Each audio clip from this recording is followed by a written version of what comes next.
Are we testing? Ladies and gentlemen, welcome to the Burning the Boats podcast. I'm sorry.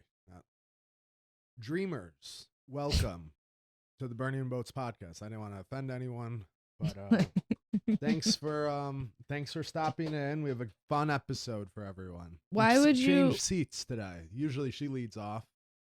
Caitlin leads off. Mm-hmm. And now I feel like a little guy in this little seat, and you're like the captain. Queen bee. Yeah. As it should be. I'm offended. Why would you think that I'm a dreamer? You shouldn't assume that. You should ask me. I just felt like it was more inclusive.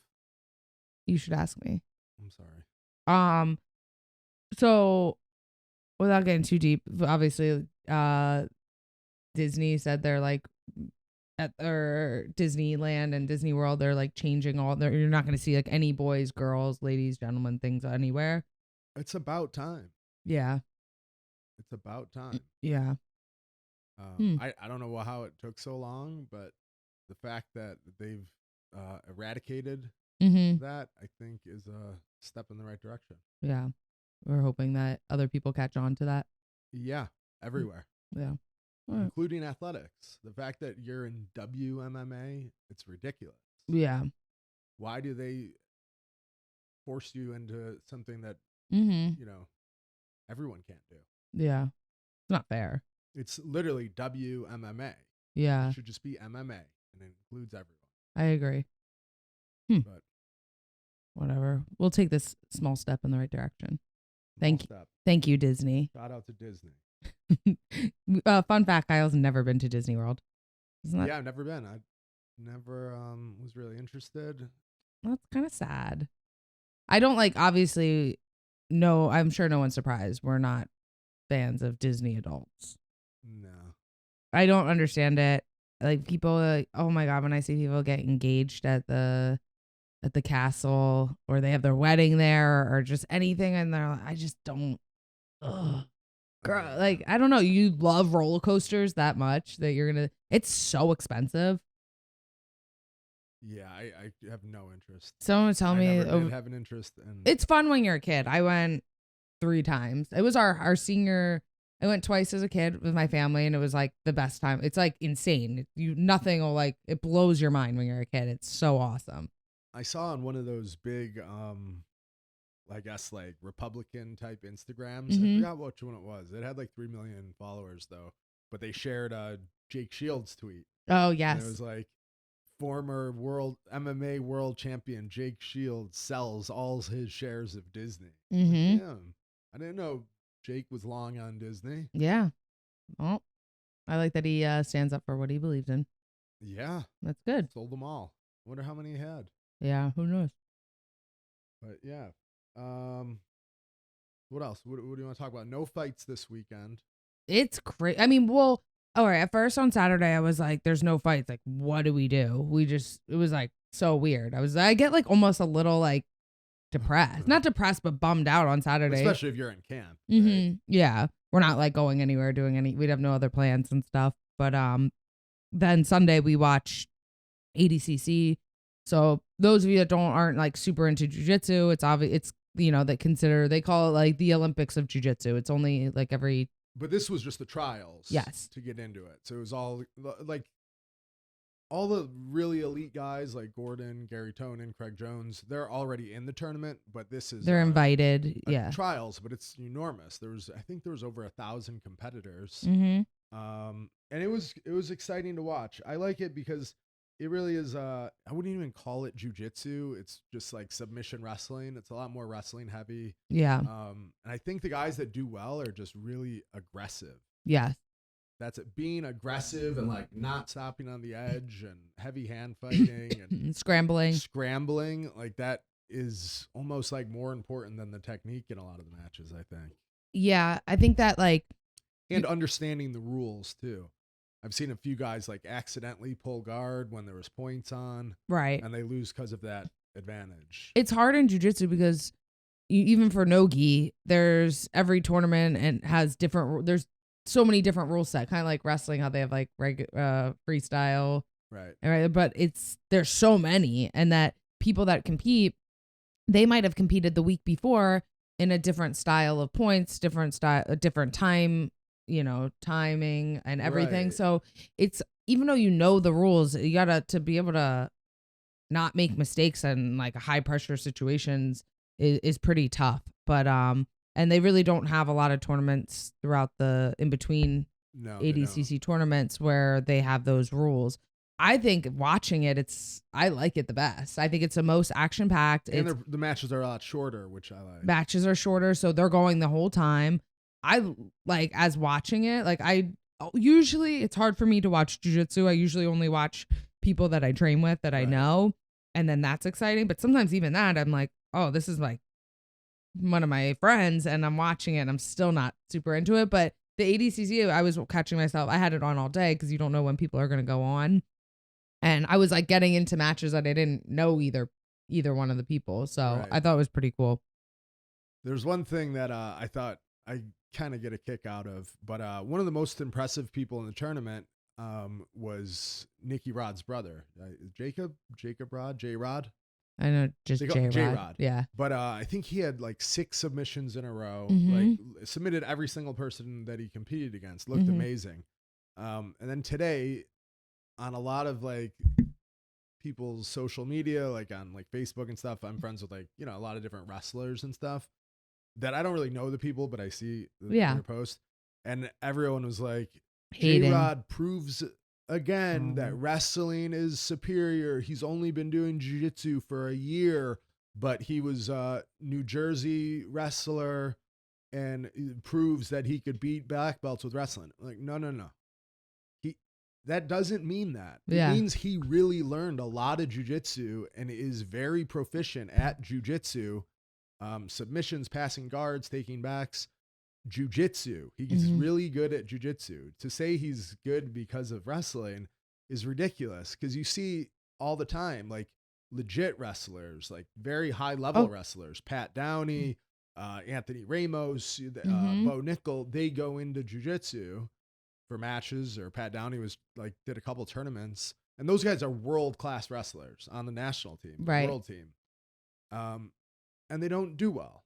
They lose because they don't have an understanding of jiu-jitsu. J-Rod, obviously he has some good wrestling skills, but he's learned jiu-jitsu, and that's why he's so successful. And trains jiu-jitsu every day. If you put, Gable Stevenson in the bracket, he's the most extreme example, but he's probably not winning it. Right. And no one's as good at wrestling as him. He's probably going to get caught in a leg lock at some point. Well, a good example, I don't think I know this because I follow the girls more. The girl, I don't know, I feel that. Vortex. She's like, I don't know what level of world team, world like class. For wrestling. And she just stopped competing in wrestling 6 months ago. Yep. And she went in, she got, I think heel hook, she hurt her knee. She got submitted right away. But she's trying to do MMA. Now, here's the thing. For girls, I'm sure there's a lot of guys out of all the jiu-jitsu competitors, I'm sure a decent amount of them have either trained wrestling or maybe wrestled in high school, whether it's, whether they were good or not, but have some wrestling aspect, where girls usually no wrestling. Right. Even when I was watching it, I was like, oh, wow. The girls, even towards the final, I'm like, there's very few that even have basic understanding of wrestling, but they don't need it because none of them really do. And then they're all so good on the ground. Yeah, exactly. But that's a perfect example. She didn't, you know what I mean? Her level of wrestling is light years away from any girl in that tournament, any weight. And it doesn't matter because you have to know jiu-jitsu. She just started training. Yeah. And to say that someone like J-Rod, he's only been doing jiu-jitsu for a year. Well, he's training with B Team, the way they train and the way they used to train too. It's twice a day, every day. Right. Where other people are like, oh, I've been training jiu-jitsu for a year, but you're probably training one session a day, maybe 4 or 5 days a week. They're doubling it. Tripling. Yeah, tripling every week. They probably train 14 times a week. Yes. Where if you train 4 nights a week, like a regular student, that's a lot. Yeah. Or 5 nights a week. Yeah. They have 3 more. So they're getting 3 years in one. Yes. So whenever people ask how long someone's been training, it's irrelevant. It really doesn't matter. It's how many training sessions have they been part of? Yes. People say that all the time. Even how long have you been training jiu-jitsu? I'm like, well, I've been training for years, but I didn't start training like real jujitsu that's effective now until I started training with John. Yeah. I mean, I was competing in jujitsu, training in the gi, but it was like, oh, I was doing the same classes like, someone trying to learn self-defense. Right. I was going with the best person in the class, but there's 20 people in the class and that was it. But yeah, J-Rod was super impressive just because it was just a display of just excellent jujitsu. All the different submissions. He submitted people off his back, like rear naked chokes, and he used his wrestling.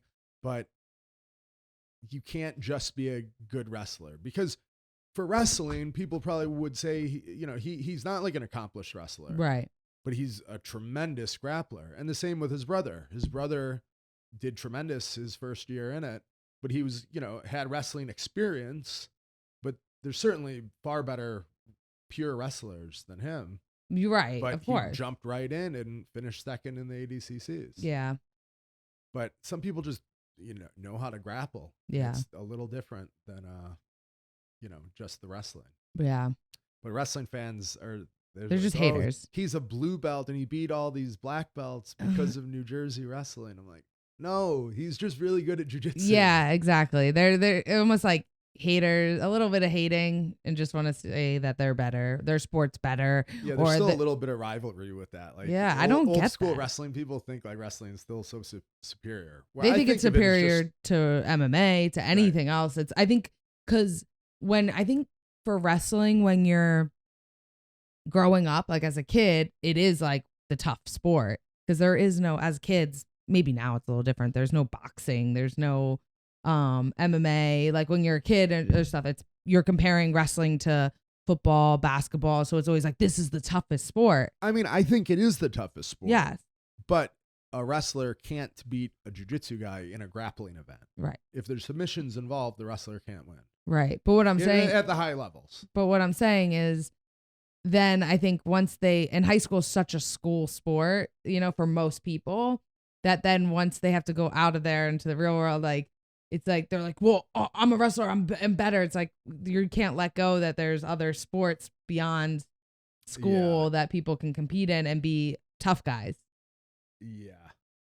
But there's a lot of good matches. I was most impressed. I guess it would be most outstanding grappler, I would say, was an Armenian, Krikorian. Yeah. Keith Krikorian. Yeah. He looked amazing. He's like, just goes into the legs nonstop, attacking the entire time. He had a few good wrestling exchanges, but he looked really, really good. He beat, a few guys that we've trained with a lot that are super high level, and he is really good. Yeah, he's like one of my new favorite guys, obviously, because he's Armenian too, but super impressive the way he attacks the legs constantly. Yeah.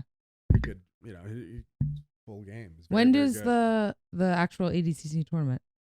I think it's a year from now. A year? Is that true? Or is it like September? Ugh, that's annoying. Yeah. The only match I was a little disappointed in was the heavyweight match. I really like Jiu-Jitsu Giant. Yeah. And I was really hoping he'd win.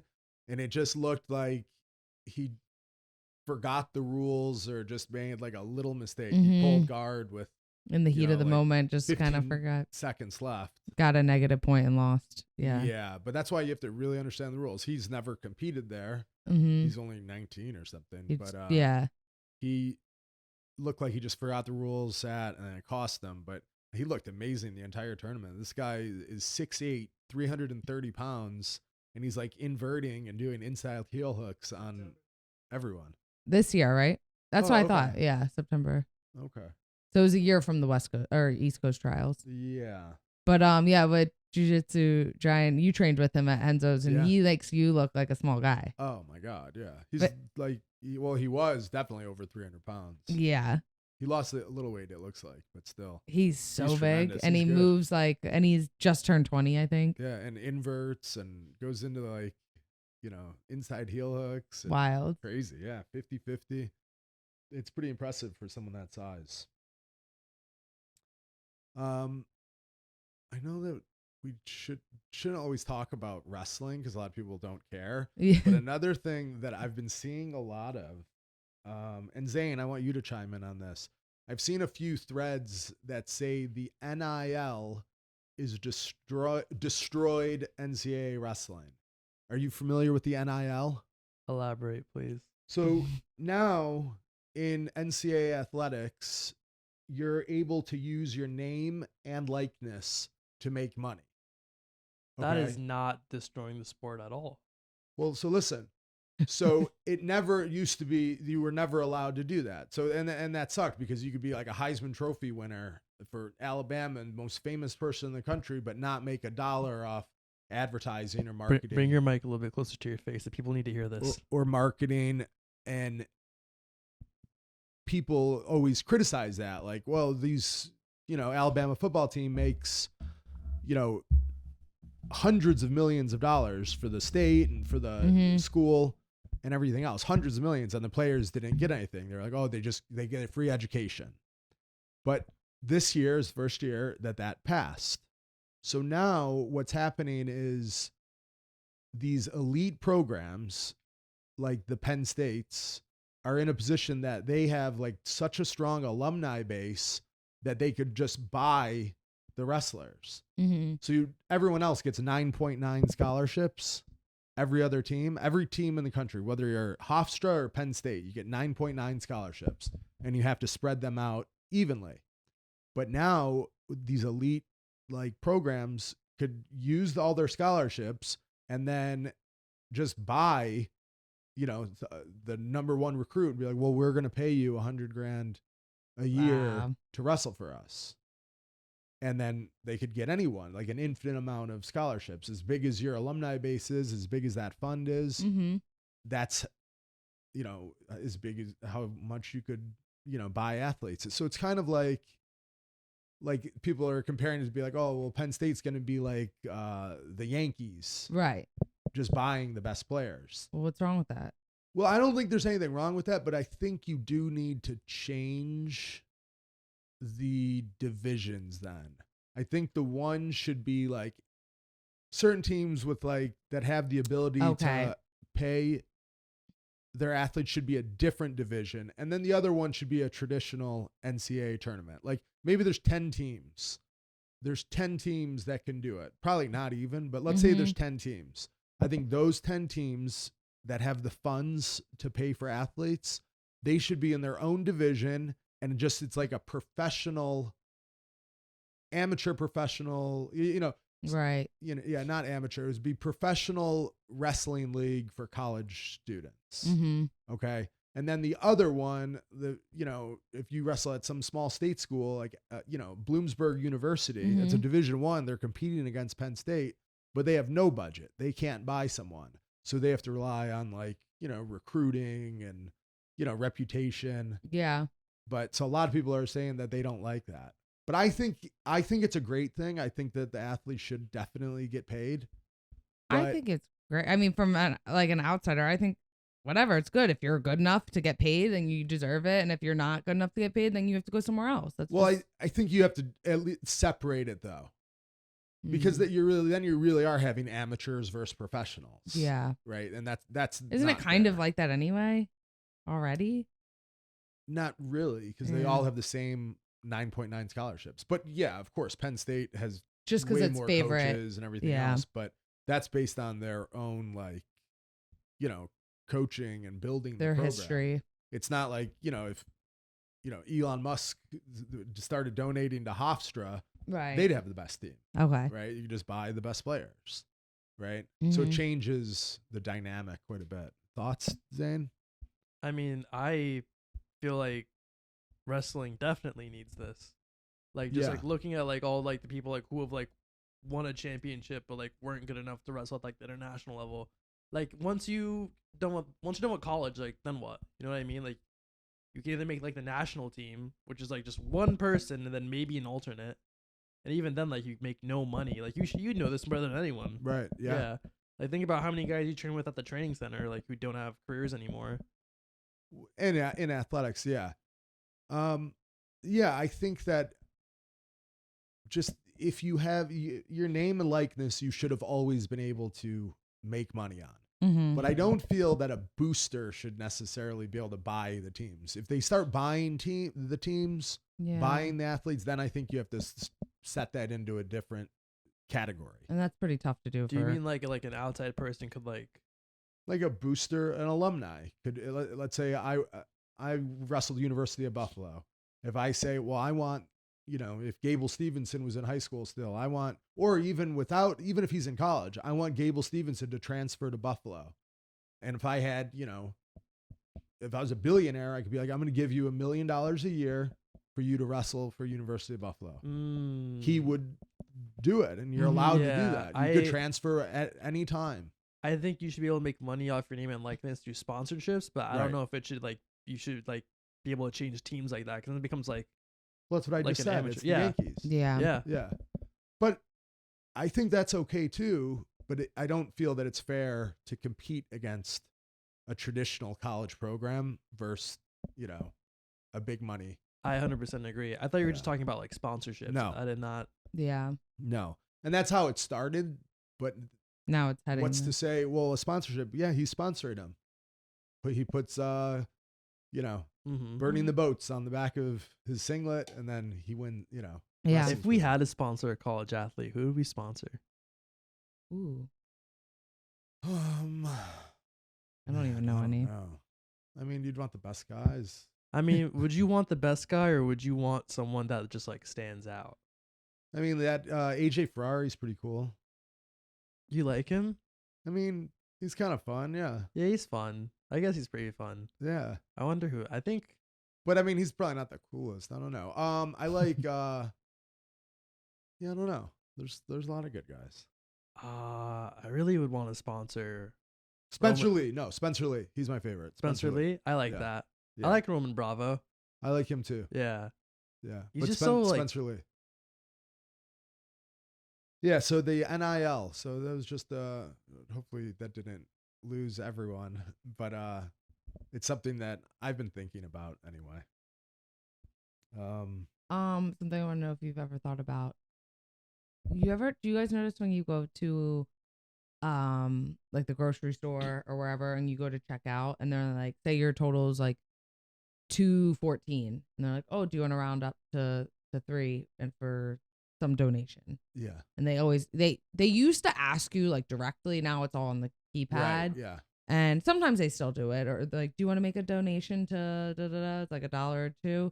Do you round up? Do I personally? Mm-hmm. No, I don't. Yeah, I don't either. I don't, no matter what, even if it's like, 1 penny, mm-hmm. I don't. And I probably used to. I used to because I felt like guilty, and I used to be like, oh, what's the difference? Or when they ask you, I would always say yes. But now I refuse to. I always say no. I just think like what we pay in taxes, living in Long Island where, taxes are very high, and just taxes in general. But I'm like, I pay enough. Yeah. I do enough. Most of my money, like, you spend more money on taxes than you do anything else. Mm-hmm. It's not even close. So most of my money goes to other people. Yeah. So, and I just figure that stuff, you never know who it's going to. Like, I'd rather like give money to a friend, or like directly to someone that I know needs something, or where I can actually see it like that. It's like, it's just going into a system. Like, yeah, I don't care for that. But I do like, random acts of kindness where if your bill is, $5 and, you leave a 50. Yeah. Like, I like I that. love to, me. Yeah. I love doing things like that. Yeah. But something like to round it up for CVS, fuck off. No. Yeah. I'm like, I love like tipping when service is good. Yeah. I work and like a shocking amount. Yeah. No, you're right. Because from working in like the service industry, I always realize, because sometimes people are like, oh, it's great service. And then it's crazy to me, like, because I automatically. When service is terrible, we tip 20%. That means automatically. Fuck these people. Let's give them 20%. Yeah. Like, and then they're like, we've been places where like, everyone does experience where like awful service.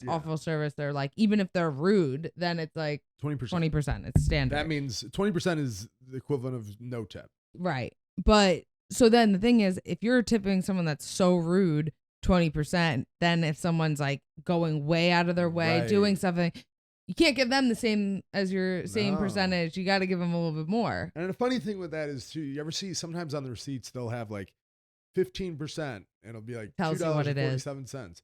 Then 18%, it'd be like $2.78. Mm-hmm. Like the difference is like pennies Yes. usually, or like very small amount of money because it's not enormous bills. So like the difference between like tipping like 18% and tipping like 25%, like 25%, they'd be, oh my God, it was amazing. But it's really not that much more. Right. So it's always good to do that, I think. Yeah. Unless they're just awful. Yeah. Because there's been a few times where I was like, say, like they were so bad. And I'm like, you know what? Fuck them. I'm leaving like 17%. And really, a lot of people just leave it. I mean, there was people, it's shocking when you work in like the industry how much like people don't tip anymore. Really? Or they'll be like, oh, they're talking to you, especially like I bartended, so you're like having conversations with the people the whole time. You're not just kind of going and leaving. Talk to you the whole time. They'll be like, oh my God, thank you, everything was great, blah blah blah. And then they leave like, like 5% tip. That sounds crazy. I couldn't imagine that. Yeah. But definitely I'm not rounding up. No, not for donations. Yeah, definitely. But now it feels like everywhere you have to tip. Yeah. Well, you know what's funny is when you go to like a coffee place. Insane. And they have the one that like the pay thing that turns around. Yeah. And they're like, you order, the latte, you still have a latte. Then you turn around and it's like a tip, like 20%. And I still usually will do it. Well, but it's no different than you would have never done that before. But the whole reason why when you tip like bartenders or waiters, point of sale, they're making below minimum wage. But if you're making minimum wage, it's like the tip should be you could put a tip jar out, but like now they're like, or the worst is they look at you. Would you like to leave a tip? Yeah. Okay. Sometimes like I've been through like a coffee drive-through where my iced coffee is $3 through the drive-through. Yeah. And they're like, would you like to leave a tip? Okay. What? Like, no, not really.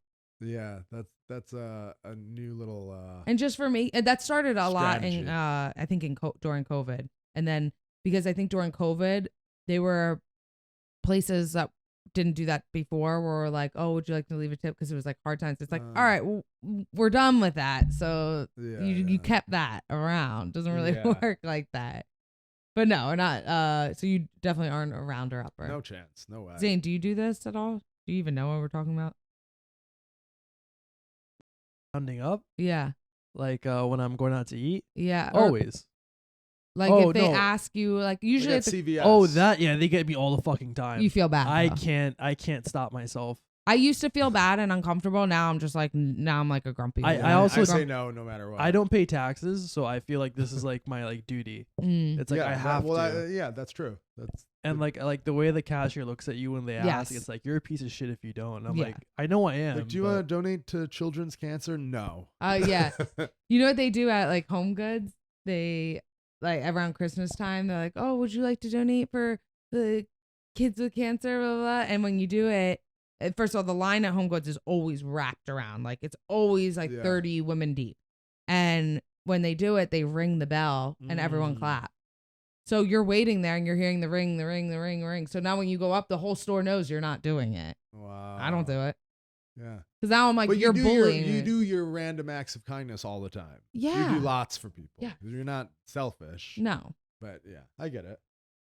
I want to talk about the UFC fights this upcoming weekend. But what about the only real fighting since last time was Will Smith and Chris Rock? I'm surprised you know about this. Well, I mean, you have social media. Yeah. Like I didn't know the Oscars were on until this happened. Yeah. I mean, no one watches the Oscars. I can't imagine they do. But what are your thoughts on that? You want to know my thoughts? Yeah. Okay. Well, my thoughts are that it was staged and that now everyone's researching alopecia. And I think that the pharmaceutical companies for alopecia medication, they were behind all this. And I think that they paid off and orchestrated this whole thing to increase their big alopecia money. Yeah. Big alopecia pharma. Yeah. People are like, it's a conspiracy because of this. I'm like, no, it's not a conspiracy. It happened. Alopecia, like Pfizer is like putting out this new Why are you laughing? This is just wild. It's because it's true. Pfizer's coming out with a new alopecia medication in like the next like 2 months. And now alopecia is Is this something people are saying?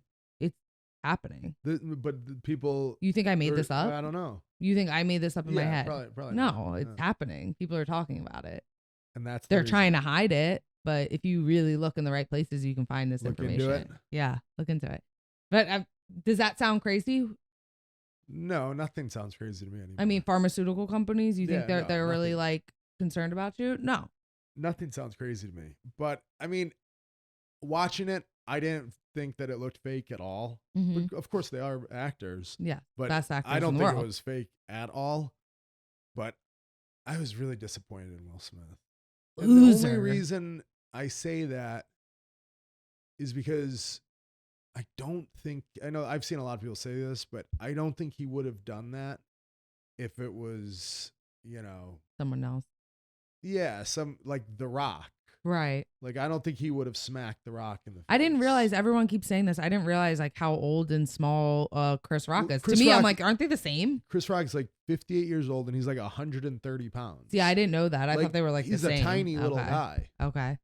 Like, I think it's like you're a bully. Like, Will Smith is a big guy. Well, I saw someone say it, a clip where someone's like, if your kids do that in school, they get suspended. You teach your kids not to do that. Yeah. Even if someone says something mean to you, you're not allowed to just hit them. Well, now it's so funny how this went like full circle, because it used to be like, sticks and stones may break my bones, but names will never hurt me. Mm-hmm. Like, if someone called you a name, you couldn't hit them. Right. But now the saying is far worse than doing. Right. Of course. And then that kind of happened with Masvidal and Colby. Mm-hmm. He, sucker punched him, knocked his teeth out because he said mean things to him. Yeah. And people are siding with Masvidal. They say, well, you can't say that stuff. Mm-hmm. Certain things are off limits.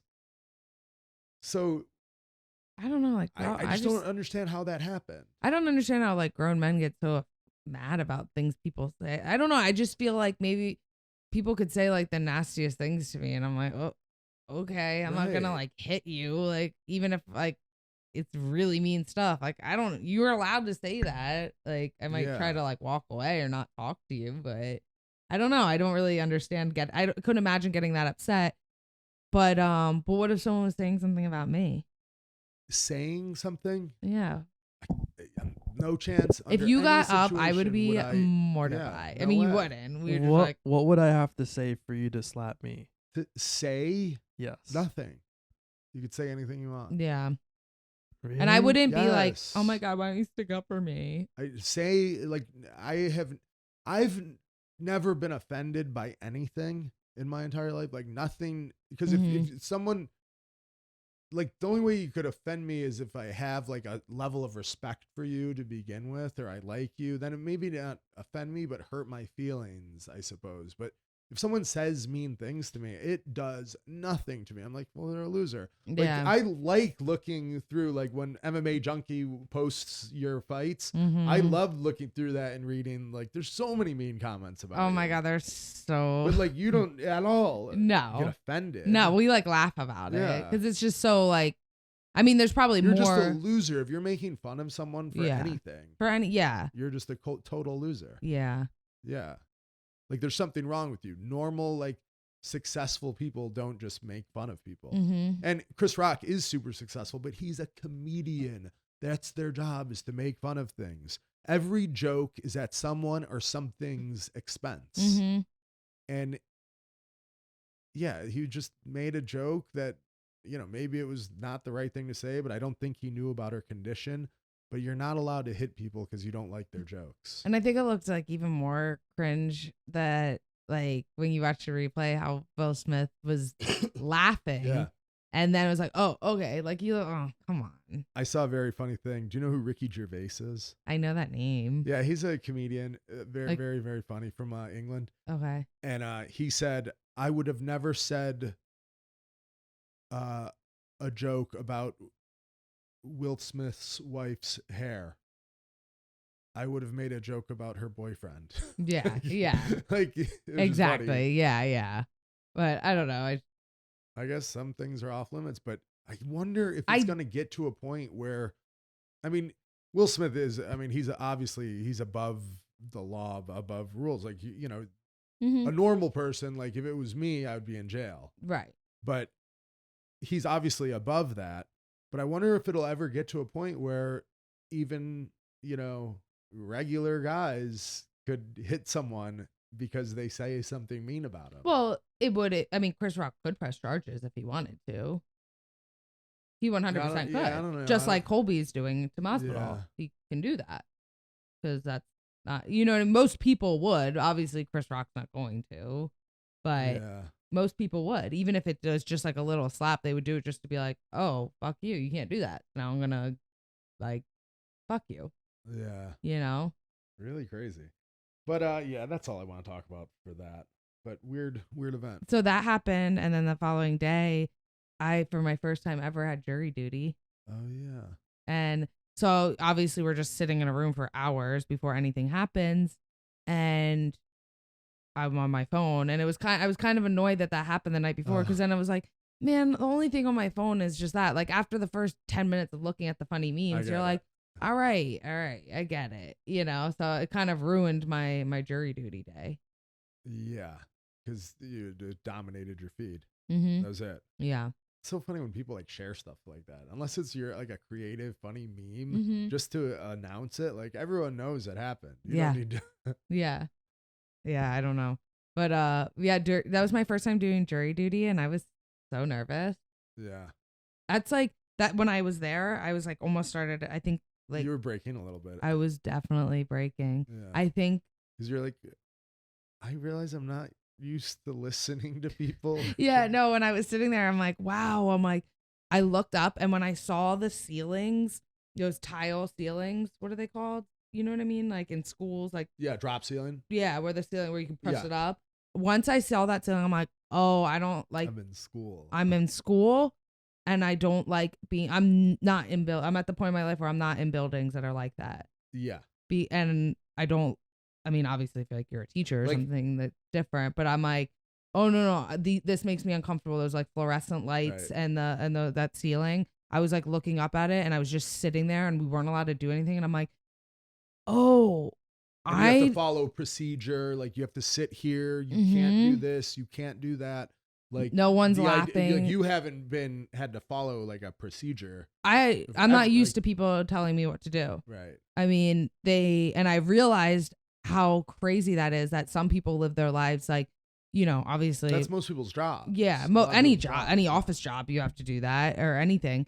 But I realized it kind of made me realize like how lucky I am. And I was like, having to wait for them to tell me I can go eat is like, it's one of those things like you realize that, but when I'm there, it was breaking me. And I was like, oh my God, I don't know, because I'm used to not doing that. But like I was sitting there and then like when we went into the courtroom, they're talking, I like had my phone and like the one guy's like, oh, excuse me, you no phones in here. I'm like, did I just get yelled at for being on my phone? Like I can listen and look at my phone. I'm like, and in my head, I was getting like an important email.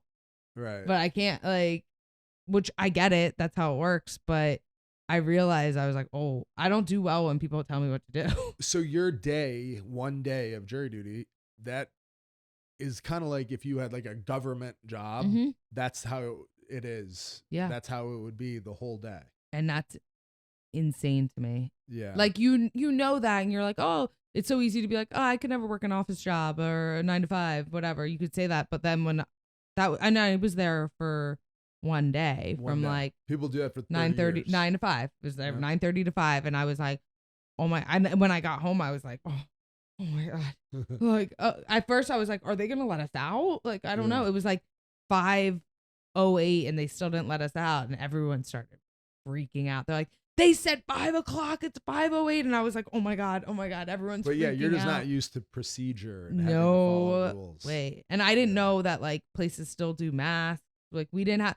Like they told us we had to wear a mask, but then like the one like girl cop in the room didn't have one on, but they're telling us to wear it, and I was like, oh, I don't do this. Like we're over this. you know, this Yeah. isn't really a thing. Like they're telling us, oh, we had to sit like every other row in the courtroom was like caution tape. We can't do that. And they literally said because of social distancing when I'm shoulder to shoulder with someone. I'm like, yeah, I haven't, because I'm not in school. I don't like have a job that requires that. So like obviously like even airports aren't like that. Like you still sit next to each other. You have to wear a mask, but they don't talk about social distancing, you know? So, but yeah, I kind of broke a little. Yeah, you struggled that day. Yeah. When I got home, I made you realize how lucky you are, though. Yes. Yeah. Know? It was kind of nice though that happened. When stuff like that happens, you know, perspective. Yeah. I always think that sometimes you'd rather be sitting in traffic on your way down to Jersey to spar, listening to like Tim Dillon podcast, like laughing and like bumper to bumper traffic on the belt. You'd definitely rather God. that. The next day I did that and I was like, this is great. Biggest smile on my face driving down in traffic. Right. But it's always like that. Sometimes you know, it's kind of nice when things like that happen because then you like, it kind of brings you back to like appreciate things. Right. Like even you know, sometimes when like I hear my friends or whatever, people complain about like their significant others. And I'm like, you complain about like that bothers you. You have to deal with that stuff. And that's like normal for you. I'm like, oh my God. I'm like, oh, we're so lucky. We don't have to do that. Like I like some of my friends, even just simple things. And I'm not saying like dramatic things where people are cheating on each other or anything like that. Just like, oh, I want to eat or I want to go here for dinner, but I don't know, they don't want to go. So they don't tell them. I'm like, wait, what? Like you guys aren't like totally honest with each other. I don't know. I feel like I tell you everything. Right. I could be like, oh my God, I got this new conditioner and I didn't like how it worked. I'm telling you about how the conditioner I used worked because I just tell you everything. Yeah. Yeah. Yeah, but it makes different. When you hear that stuff from other people, then it makes you appreciate it. Just like going to jury duty has like made me really appreciate how much, of course, like your freedom. Yeah, like you've positioned yourself that you're free. You know, I mean, of course you got you know follow UFC guidelines or whatever, but they're pretty lax. Yeah, but everything else you've done is at your own leisure, your time. Yeah, right. Yeah, so I mean, I feel like the only rules is I can't do like steroids. Pretty much, right? Yeah, and you have to be at fight week. You have to be there. USADA compliant. USADA, yeah. You have to like check in where you are. But even that, you get like 3 warnings a year. Yeah. You know what I mean? People don't say that. Like if you miss jury duty, I think you get arrested, right? Like if you miss ones. I think so. They come after you. But it was funny with jury duty when people were coming in. They're like, I have like kids at home and no one's there to watch them. They're like, all right, you don't have to do it. You're excused. The one girl's like, I don't have a car. They're like, okay, you're excused. I was like, wait, what? And then I gotta fuck my life up a little bit. I was like, so yeah. I was like, I gotta get rid of this car so I don't have to go and do anything. People feel bad for you. Yeah. But I didn't needless to say I didn't get picked. Yeah, thank God. So UFC 273. I guess we could give a couple predictions, breakdown. Mm-hmm. It's only a 4-fight main card because Gastelum, his fight got pulled. Right. So a fight on the prelims that is sort of interesting to me is Aspen Ladd and Raquel Pennington. Mm-hmm. It was supposed to be Aspen Ladd versus Irene Aldana. I like that fight a lot. I was excited for that fight, and I guess Irene got hurt or something pulled out. But this is still a good fight. Good replacement, Raquel Pennington. Yeah, Raquel Pennington's on a 3-fight win streak. I didn't realize that. Mm-hmm. Aspen Ladd's coming off a loss to Norma Dumont. I don't know. I think pretty evenly matched. They're both pretty decent grapplers. Mm-hmm. I feel like when Aspen Ladd is on, if she healthy, makes weight and gets to the fight, she looks really good. But she's had some trouble making weight. Mm-hmm. And which led to not great performance. Right. But I think she had a full camp. I think that this is kind of a similar situation with Maroon Farrow and Jennifer Maia, where Jennifer Maia replaced Jessica Ai, right. And then it's like she had a 3 or 4 week camp, so no one considers it short notice, but that might be the difference. And I think for this with Raquel Pennington, I think it was kind of similar time frame, maybe like 3 or 4 weeks she took the fight. And so if they were both full camps, I would say maybe Raquel Pennington, but with her taking it short notice, I'm going to give it to Aspen Ladd. Yeah, I agree. I think Aspen Ladd will get it done. The other girls on the card, Mackenzie Dern and Tisha Torres. Tisha Torres also on a 3-fight win streak. She beat Angela Hall her last fight. That's a good win. Mackenzie Dern, Angela Hill, yeah. Mackenzie Dern's coming off a loss to Rodriguez. Yeah, Marina, she's really, really good. So who do you think's going to win that? I think I'm going to go with Tisha Torres. I mean, I wouldn't be surprised. Mackenzie Dern's getting a lot better, but Tisha Torres has kind of like that annoying style where you have to be pretty good to like take her down. Yeah, I think she uses her sidekicks and stuff, and I think that might be a little frustrating for Mackenzie Dern. But like I said, Mackenzie Dern is getting her last couple of fights. I'm like, wow, she's getting a lot better. She lost to Marina Rodriguez, but Marina Rodriguez is like top 3. Yeah, you know, she's really, really good striking. But I think I'm gonna go with Tisha Torres. I think that Mackenzie Dern will somehow find a way to get it to the ground, and then she'll get a submission. If it gets to the ground, yeah, I think pretty. That she goes Dern to will win. Quick submissions. She does. Once it's on the ground, she doesn't take long for her to get. Her takedowns aren't super effective just yet all the time. But she is really tough. She'll just scrap her way in to get to the clinch to get to the takedown. I think they'll eventually be on the ground, and then I can't see her stopping her. So I'm going to go with Mackenzie Dern. This is the fight that most people are the most excited about, I think, is Gilbert Burns and Chimaev. What do you think?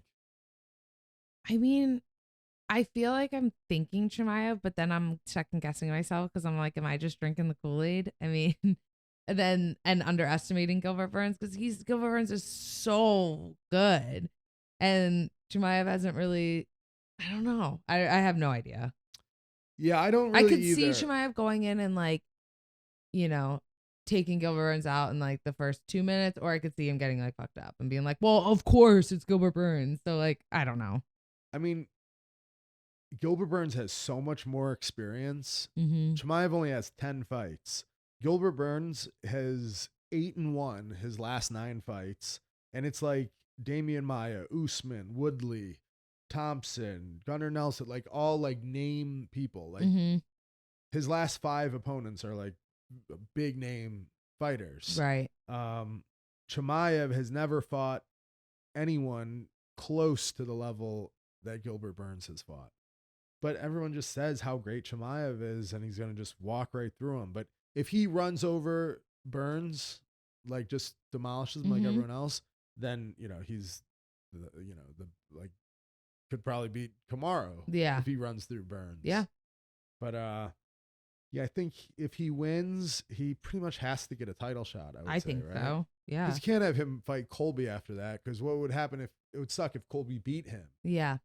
It's then you're in the same position. It's like the Talita Santos fighting. Yes. You know, they're like, wait, what? She's getting a title shot? It's like, well, what happens if she fights like me or Jennifer Maia or someone else and then loses and they can't, you know? Yeah. So if he beats Gilbert Burns, he's definitely getting the title shot. Yeah. I think kind of everyone expects that. Yeah. Because you can't, if he fought Colby, it would just screw things up potentially. Mm-hmm. But yeah, it's definitely an interesting fight. And Sterling and Jan. Mm-hmm. It's tough. Like I want Sterling to win, but Jan's so good. And after seeing that fight, but Sterling does say that he's feeling better. He still had like a neck injury in that first fight, but I don't know. I mean, it is true. It's different when you see it when you've already been in there, I'm sure. And he's had a whole, I mean, that fight was like a year ago. So he's got a whole year to train for it and stuff. And he obviously does train really hard. But I don't know. I just think Peter Yan's just, you know, so good. Yeah, it's a tough fight. They're both so good. I always say I think that's the toughest weight class. Yeah. The deepest weight class. I don't know if the thing is Sterling could get it down to the ground. Yes, exactly. Then I think he's like, if he could get his back, he's an absolute nightmare there. He's as good as anyone in the world on someone's back. And he gets to the back like from all positions, anywhere. He finds a way to get there. If he gets his back and gets a body triangle, he'll probably finish the fight. Yeah. It's almost like he has like a Francis Ngannou knockout. Yep. Like you can't really bet against someone with like the ability to finish any fight. And Sterling certainly has the ability to finish any fight. Yeah. The question is if he'll be able to take him down. Because Jan has shown time and time again that his just style is so difficult to beat because he does that boxing style, that hands real high, and the first Walks two people rounds he down. just walks them down and maybe even loses the first round. But by the third round, you're exhausted from that pressure. He's like, okay, and then he starts goes. throwing punches and kicks. And yeah, he's definitely mastered the 5-round fight. A 5-round fight is completely different for Jan yeah. than a 3-round fight. Mm-hmm. Yeah. Because he just has mastered those first 2 rounds. Yeah, it's perfect for his style. I don't see anyone in MMA do that. In boxing, you see that. Mm-hmm. Do people do that? No. I can't think of anyone that does that. No. I mean, there's some fighters that are like considered like slow starters. Right. But that's not really the same thing. He's like, but Jan will give up the first round. Yes. Yeah. Oh, yeah. Yeah. Because he's that you confident. know how confident you have to be? Imagine being that confident at that weight class. Give up 2 rounds. Crazy. Yeah. I'd say he gives up the first round, but then the second round he starts picking it up a little bit, but then the third, fourth, fifth, he's like looks insane. Yeah. But like I said, I think Sterling. But even Sterling's good at getting the back, even if it's not necessarily from a takedown. He like jumps on the back. So like that should be interesting because it's hard for people to take down Peter Yan. But and the last fight, I felt like Sterling was striking with him more. He just went full volume striking like the whole time, you know. Yeah, but Jan was doing a lot of the grappling. Yeah. That last fight, he was doing like little judo foot sweeps. Oh, that's right. Yeah. Stuff like that. I wish I'd rewatched that fight before. Yeah. It was so long ago. Like, it's kind of hard to remember. But Jan, I don't know. Sterling has the ability to finish it for sure. I'm excited to see it. Yeah. Volkanovski and Korean Zombie. Volkanovski. Yeah, I think that's not going to be that exciting of a fight. Volkanovski is on a 20-fight win streak. I feel like people don't. His last fight, we said this. I feel like people don't really like talk about that much. Yeah, it's wild. 20 fights. One thing that I do like about this though is that they're letting different people fight Volkanovski. Like, I don't like what's happening at 125. Where Figueiredo and Moreno just fight each other like back and forth. Yeah. They're going for a 4th fight. Like they could easily do that with Volkanovski and Max Holloway. Of course. And people would be into it. People would be into it. But I like that, all right, Max is back in the bracket. Mm-hmm. You know, he'll eventually get his way back up there. And it's fun seeing Max against other people in the division. It is. You know? Yeah. So some people were like, well, why is Korean Zombie getting it? Like he's only on a 1-fight win streak. He beat Danny Ige, and before that, he lost to Ortega. Yeah. Got fucked up. So, I mean, it's kind of, he kind of jumped the pack there a little bit, but that's how it happens sometimes. Yeah. And I like that they're doing that. I think it's good for the division. Right. I agree. But I think Volkanovski's going to win that pretty easily. Yeah. I agree. Yeah. Do we have an Am I the Asshole this week, Zane? We do. I have it pulled up right here. Actually. I'm nervous. Oh, Nope, I gotta go to our group chat real quick. I think you texted it, but I don't look at it before. I don't know. All right, here we go. Oof. All right, I gotta say this fast so I can keep the recording going. Am I the asshole for asking my sister to be a groomswoman? ? That's it. That's it? No. What? That's the title. That's the title. Oh, got it. Okay. So my 25-year-old male fiance. Hold up. Okay, he formatted this like an idiot. So he is 25 years old and his fiance is 24 years old. And they have never gone along with his sister, who is 18 years old. My fiance has never liked how close I am with my sister, and it has been a cause of a few arguments. Very incestual. Sus. I proposed to fiance, we will call her Sarah, a few months ago, and things have been going smoothly. In fact, I would say our relationship has never been better. A few days ago, Sarah listed off to me all the people she wanted as bridesmaids, and not surprisingly, my sister was not one of them. She said she was planning on asking them in a few more months to be in our wedding. Sarah then asked me if I knew who I wanted as a groomsman. I listed off a couple friends that Sarah knew. And then I said I wanted my sister to be one of the groomsmen. This made Sarah upset. She said that it wasn't traditional for a woman to be a groomsman and that it would embarrass her. I explained to her that my sister is one of the most important people in my life and she was going to be part of our wedding. This made Sarah even more upset. She accused me of trying to ruin her wedding day and she locked herself in the bathroom. Wow.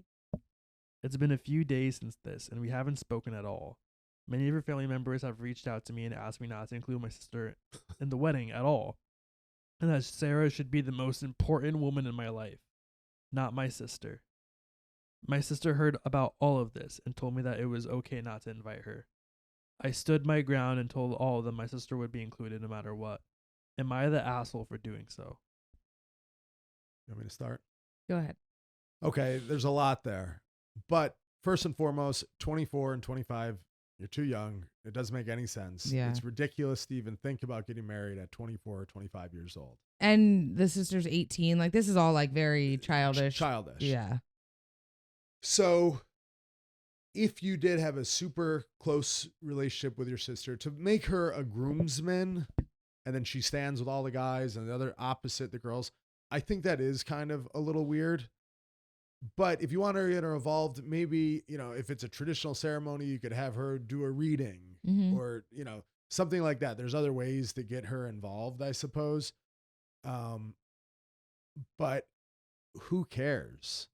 But I did happen to be, when my sister got married, I was the maid of honor. Zane's. I wish the camera could have got Zane's face.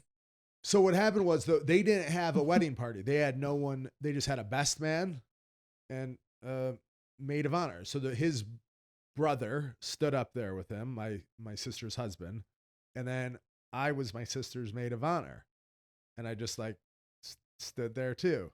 I'm imagining you in like a gown, but you're like flexing your pecs like one at a time. Yeah, with holding a bouquet of flowers. But it was it was nothing. I didn't really do anything, and there wasn't like pictures like that, anything. But there wasn't. I did give a speech though as the maid of honor. I gave a speech. At the dinner. But it was, she didn't call me a maid of honor. I was the man of honor. Yeah.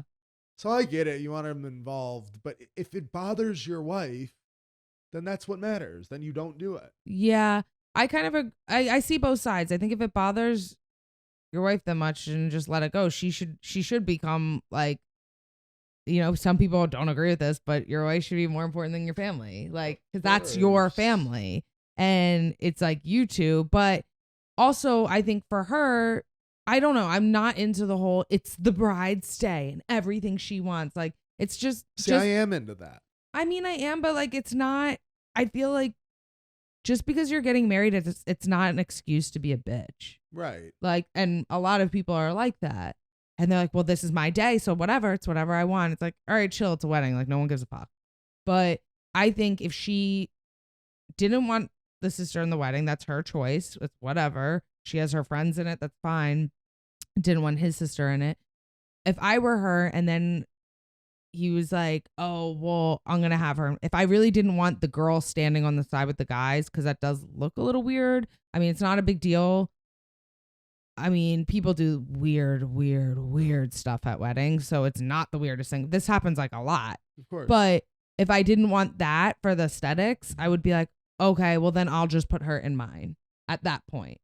Like, right. If I wasn't going to put your That's sister in our wedding, I'd be like, okay, if it means that much to you, then I'll put it, because who cares? Like, just put her in the wedding. Like, right. You know what I mean? It's really not that big of a deal. Like, if it's that much that he's going to have her stand over there, and that means he really wants her in the wedding, then I think you're kind of the asshole. That's for probably like the best compromise. Then I think that you're an asshole. I think the girl is the asshole for like crying and being a bridezilla. Like, I get it if you shouldn't have to, but if it's that important to him, it's his wedding too. And whether you think it's like dumb or not, it might be, but then don't marry someone that's obsessively close with their sibling if that bothers you. But it's just so funny because at such a young age, and you just know emphatically, like that relationship will not work. Because if you're fighting over what you're fighting over, yeah. you're fighting over like what kind of cereal you bring home. Yes. Like you're fighting nonstop. If you're fighting over who's in your wedding, which like the wedding is like so it should be like la la la la la, like so much fun, whatever. Right. If you're fighting about like that stuff, it's like that's pretty telling. Yeah, and you're locking yourself in a bathroom crying like, and you're 24. Yeah. I kind of think she's the asshole. Yeah, I think they're compromise. The answer is fine. She could be at my wedding. It's Yeah, I'd rather have her in the girl side than like awkwardly standing on the guy's side. I don't actually. I'm gonna change it. I thought she was asshole. I don't think either of them are the assholes. I think that they are both just wildly immature. Yeah, I'll agree with that. Do you have any thoughts, Zane, on that? We actually just got an update. Oh, I refreshed the page. And high tech. Okay, it's over. Listen, just about to go. Oh, this is getting crazy. All right. I got home from work and I told Sarah we need to talk. She agreed and we sat down in the living room. I started off by asking her why she had such a problem with its sister being a groomsman, and also, as many of you suggested, if she had been sexually assaulted or had any trauma related to that. All right. Sarah told me that she hadn't. She went on to say that having the sister as a groomsman was untraditional. She said, men are groomsmen, women are bridesmaids. You can't say that. Sarah also said she was uncomfortable with how close I was with They're all dreamers. Sister. I asked her to elaborate on this, and Sarah implied that we had more than a sibling relationship. She said cuddling between siblings was something she had never seen before. Oh, this is a joke. This is a joke. Sarah, run for your life if this is real. Cuddling? Yeah. That's weird. Yeah, that's weird. Yeah. Can you imagine? I mean, we're very imagine like cuddling. Wait. Stop. It says the sister's planning on moving in with him now. Okay. Yeah, she shouldn't get. They're too young to get married. I think you're getting trolled. This is just the troll. Like you and me are both very close with our siblings, but I'm not cuddling, and you're not. Yeah. No. All right. Yeah, We'll end on there. Sarah, What's the grow most up. amount of affection you've shown your little brother? My little brother? Oh, Yeah. I mean, you hug like him. a hug, I guess. Yeah. Have you been like, I love you, bro? I mean, You guys talk all the probably. Yeah, I time. talk a lot. I mean, He like asks for like advice Yeah. and stuff. Like you guys like. Aww. Yeah. yeah, I'm close to my little brother, and then I'm really close with my sister, but she lives far away. We don't cuddle, but we're close. And then my older brother, we don't really talk much. But You have an older Well, you guys brother? are cool. Yeah. It's not like anything. You have an older brother? Yeah, Where is he in the picture? like in Buffalo, New He York. lives near his parents, where they grew up. You never told me this, Kyle. I'm sorry. Yeah, You only know you're close. You lived with your brother. Yeah. That's I have my pretty brother. intimate. Yeah, my brother's 4 years older than me, and then he lived in Florida. Then, like in our like couple years ago, we lived together for 2 years. Yeah, we like rented a house together and lived together. But like we have the same friends. We didn't growing up because I think 4 years apart when you're a kid. He was a little like when we were kids we played together, and then when he was like in high school and I was in middle school, he was like, a little too old. Like or he was in college when I would like, you know what I mean? So he did his own thing, and he lived in Florida for a couple of years. So we were always close, but not as close as we got when we both got older. Because once you get to a certain age, you're like 4 years, you're the same age. Yeah. Yeah. So and then I was living in New Jersey and he moved there and he didn't know anyone at the time. He had a few friends there, but so we had we would go out together all the time. Like we were cool. We had the same going out friends and stuff. So yeah. it was as we were close when we were little, and then the age difference was a little weird for to be super close. But then like as we got older, we got super close. Age difference is funny because like the only time you really are friends with people your own age is like high school and college. Mm-hmm. After that, like there's like a huge spectrum. I'm in college. Like, but we spent a lot of time with you, Zane. You're like 20, But then like my other like closest friend, like business partner is like 55. Mm-hmm. So I'm friends from 20-year-olds to like 55-year-olds. Because you guys are cool. You know, I think that's like a jujitsu and like martial arts too. Because I like jujitsu brings like I always say there's people that I train with and I'm like, how I've known them for years, but I don't really know. I'm like, are they 20 or are they like 40? I have no idea. Yeah, you're right. In a Or jiu-jitsu gym, that is like everyone just feels that because age, it's not your age, your job, anything that happens. And that's the cool part about jujitsu is anything outside of the gym doesn't matter. And that's why so many people like, I have friends at jujitsu that I'm like, I mean, I talk to them about more shit than like my close friends just because we're together every day and we just talk and we train. But like, I have no idea what their life's like outside, or we don't hang out outside of it, but we're like super close and talk every day. Yeah, that's so interesting. That's what's so cool about like, I guess any type of martial arts or whatever, but specifically jujitsu is like everyone can fit in there. Yeah, I always say like if you move to a new city and you want to like make friends, even if you didn't train jujitsu, the best thing you could do would be like train jujitsu. Then you're instantly gonna have friends. Yeah.